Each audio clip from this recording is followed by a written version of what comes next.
When the Toronto Maple Leafs named Craig Berube as their head coach, I wondered if there'd be massive roster shakeups coming in, if guys like Mitch Marner and Jonathan Tavares might be moved in the offseason. And then today, when the Tampa Bay Lightning reacquired Ryan McDonagh from the Nashville Predators, I wondered if that signaled the end of the line for Steven Stamkos down in Tampa. So today we're asking the million-dollar question: could Steven Stamkos be the next captain of the Toronto Maple Leafs? Hey everybody, welcome into Clearing the Benches, your one-stop shop for daily fresh hockey content. If you go ahead and hit your subscribe button right now, every single day we'll bring you in a new hockey video to enjoy. Well, there's a couple of different ways we can look at this story, so we're going to try and look at them all of the ways.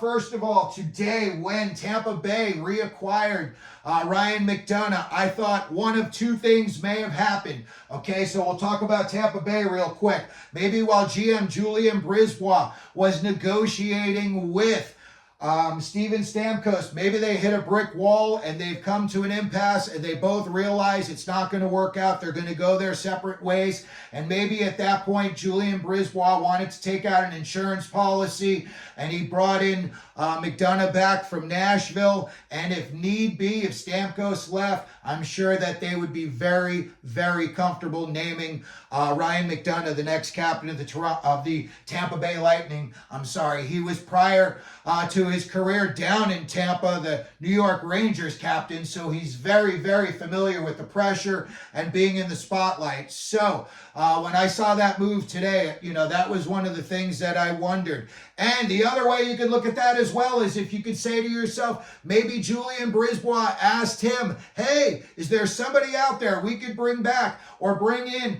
that would make you want to re-sign with us? And maybe he said, yeah, Ryan McDonagh, bring him back in. I'll re-sign. Let's put the band back together and try to make another Stanley Cup run. That could have happened down in Tampa.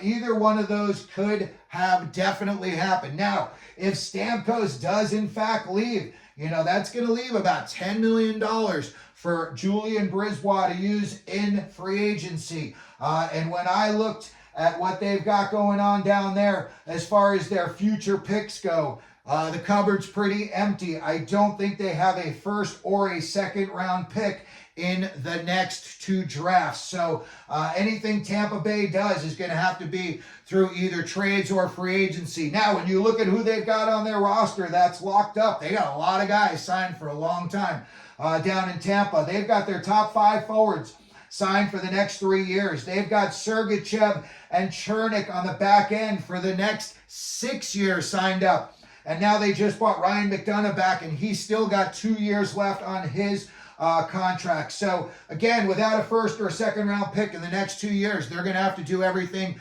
through free agency or via the trade. Now, when we look over here at Toronto and their situation, I personally think when Berube came in, I think that there's some guys that I don't think they're going to be Berube type of guys, and maybe sooner than later they ask to be traded. I'm not sure about how a guy like William Nylander is going to get along with Berube. From everything I've seen, he's pretty much a free spirit, but he seems pretty mature too. So I could see him being a guy that might really excel under Berube. But again, you never know what happens behind closed doors. And then, of course, Tavares and Marner. Everybody and their brother's got a trade scenario for Marner leaving Toronto. And then, half of those people also have one for Tavares leaving Toronto. I really do think when, you look at big picture stuff, I really don't think guys like Berube, Tavares, Marner, Nylander, I just don't think that's just going to be a group that's going to work well together. And again, I might be dead wrong, but I'm just looking at things from the outside, and that's my observation. When you look at their roster and who's going to be on their roster next year, you know what? Domi and Bertuzzi, if they're going to want to come back, I think both of them are going to have to take considerable pay cuts. I think they both got overpaid this year, and I think they underperformed. Neither of them really did much till the end of the season and then in the playoffs. So again, if either one of these two guys wants to come back and play for Berube, you're going to have to take a pay cut, in my opinion. And then when I look at what Toronto could offer Stamkos in a free agent deal, You know what? This is going to be Stamkos' last contract. I think he's, like 35 years old. So let's say that Toronto says, you know what? Instead of offering him 12 years for $12 million for 3 years, let's offer him an extra year of term at $11 million. And then, listen, he would feel like you have a little bit more faith in him. It's not like, I don't want to say a bridge deal or, you're right before you go out to pasture deal. I think if you sign somebody for 4 years, you're showing a commitment to them. So I think that's what Toronto could offer Stamkos to get him to go up there. And then as far as Tavares, listen, maybe he digs his heels in the dirt. He says, tough, I don't want to play for this guy. And you know what? Trade me to these two teams. And you call those two teams and they say thanks, but no thanks.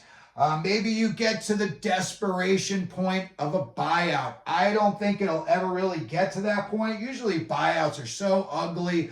Usually the guys just perform so poorly. You're just dying to get them out of there. You'll do whatever it takes just to get them off your roster. I don't feel like Toronto feels that way about Tavares, but you never know. Again, behind closed doors, you do not know what goes on. When I look at if they were to try to trade Tavares, you know what? There's going to have to be a team on the other end that would say, yeah, we'll take him and that $11 million contract for this year. You know who might do that? Kyle Dubas down in Pittsburgh. He gave him 8 years, $88 million to come up to Toronto. So why wouldn't he pay him $11 million just for 1 more year? I highly doubt he'll do that. But you never know. Again, it's an option out there. They've got that whole big group of big name guys that are all getting paid big money in Letang, and you bought in Carlson, and you got Geno Malkin, and you got Crosby. And then they let Gensel go. Maybe they should have kept Gensel. Maybe they'll bring Gensel back. But when I look at a situation that maybe Tavares would do well in, listen, that's a mature group. He's a mature guy. He's got the pedigree, same pedigree as Sidney Crosby, #1 overall pick. So that's something, he's seen it all. So I could see possibly, I doubt it, but possibly Pittsburgh being a destination for Tavares. And then ironically, Tampa Bay could be a landing spot for Tavares. Maybe they just want to, maybe Stamkos moves out and they just want to slot in Tavares to replace Stamkos. They've got the exact same pedigree. Again, first overall draft pick. They're big time scorers. And when you're trying to replace Stamkos, you're trying to replace a point-a-game guy for his entire career. Stamkos is coming in with 1,137 points in just 1,082 games. And Tavares is very, very close. He's coming in with 1,040 points in just 1,109 games. So again, he's very highly skilled. And if they just wanted to slot him in to replace Stamkos, I'm sure they could do that. And like we talked about, they could name Ryan McDonagh as their captain if they, don't want to name Hedman as their captain. So ironically, Tampa Bay could be a good fit for Jonathan Tavares. And then you've got the Nashville Predators, and I think he would be a Barry Trotz type of guy. He comes with leadership skills. He can score. Being captain Toronto, you see everything every single day. They're asking you, are you going to win the Stanley Cup this year? You know what? It's a relaxed town. It's a lot of fun down there. It would take some of the pressure, in-your-face pressure off of a guy like Tavares, and he would get to play with some very, very skilled players, and guys like Roman Josi, Philip Forsberg, Ryan O'Reilly. You still got guys like UC Saros in the nets. So I could see Nashville being a very, very good fit for Jonathan Tavares. And then finally on our list of possible potential trading spots for Tavares, if Toronto had to move him out, I could see the Buffalo Sabres. They need help at center. First of all, Tavares, you could say, hey, you're from Toronto. It's only a couple of hours away. It's pretty much the closest city. And then you've got guys on that team that are good and can score. And everybody thought this would be the year that Buffalo got into the playoffs. you know what? He would be very revered if he, went up there and he helped them get in the playoffs. And if they went on any kind of a playoff run, they've got a good roster there in Buffalo. And with Lindy Ruff coming back, I think that also could be something that Jonathan Tavares likes as far as an opportunity to play for a coach like him. You'd also be playing alongside players like Jeff Skinner, Alex Tuch, Dylan Cousins, Tage Thompson, Zach Benson. You look Skinner, Thompson, and Cousin. They kind of had setback years this year. They also gave up a lot of goals in Buffalo.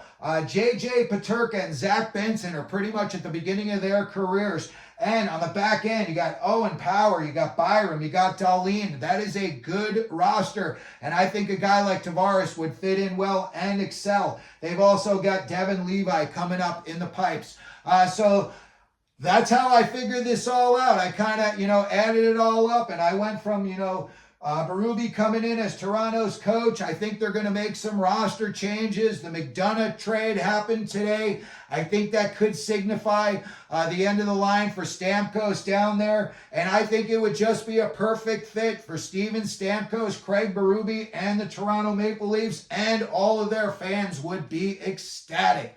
So let me know what you think down in the comment section. If you think I'm crazy or you think maybe there's some legs to this story. If you could, please hit your like button, hit your subscribe button. And what do we always do here at Clear the Benches? Let them know you're out there.